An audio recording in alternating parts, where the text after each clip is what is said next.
will we are determined to show to overthrow military regime. If we have the courage and we have the bravery, this military regime, it is like a house of cards. It has no roots, it has existed in a vacuum and a void, it is rotten to the core and it can collapse. But what is needed is the will to confront this military regime. What do you think of General Zia's stand on Afghanistan?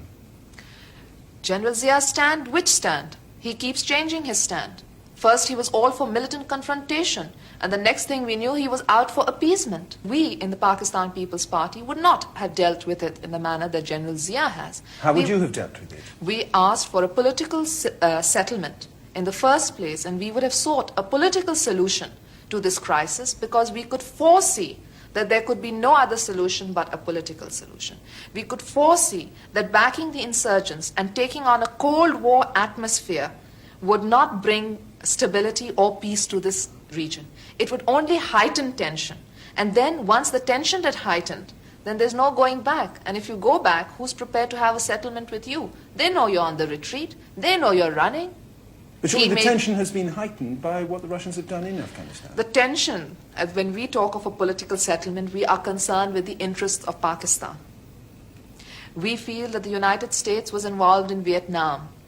But when the United States interest finished, the United States ran from Vietnam. We don't want that situation to happen in our region.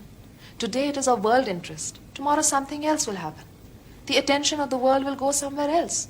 But we will have to live with Afghanistan because geography has brought us here, has put us next to each other. So we want good relations with Afghanistan. If Mr. Karmal is in power there, it is not our concern. There's no democracy in Pakistan that suddenly we should become the soldiers of the West to go fighting for democracy in other people's land. There is too much tyranny here for people to be moved to stories of tyranny in Afghanistan. So what we wanted was a political settlement. We did not want Pakistan involved in a war of proxy for Western. Specifically, Congressman, with respect to your question on Pakistan's military.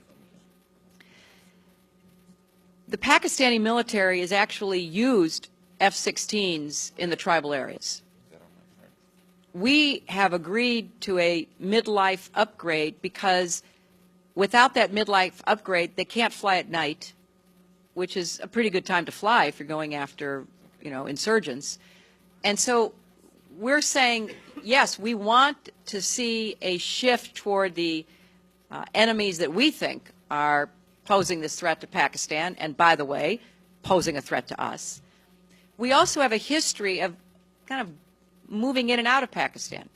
I mean, let's remember here, the people we are fighting today, we funded 20 years ago. And we did it because we were locked in this struggle with the Soviet Union. They invaded Afghanistan, and we did not want to see them control Central Asia, and we went to work. And it was President Reagan in partnership with the Congress, led by Democrats, who said, you know what, sounds like a pretty good idea. Let's deal with the ISI and the Pakistani military, and let's go recruit these mujahideen. And let's get some to come from Saudi Arabia and other places, importing their Wahhabi brand of Islam so that we can go beat the Soviet Union.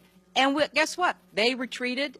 They lost billions of dollars, and it led to the collapse of the Soviet Union. So there's a very strong argument, which is, wasn't a bad investment to end the Soviet Union, but let's be careful what we sow because we will harvest. So we then left Pakistan. We said, okay, fine, you deal with the stingers that we've left all over your country. You deal with the mines that are along the border. And by the way, we don't want to have anything to do with you. In fact, we're sanctioning you. So we stopped dealing with the Pakistani military and with ISI, and we now are making up for a lot of lost time. So this is an incredibly difficult set of issues that are all interconnected. But, we can point fingers at the Pakistanis, which is, I did some yesterday, frankly, and it's merited because we're wondering why they don't just get out there and deal with these people. But the problems we face now, to some extent, we have to take responsibility for having contributed to.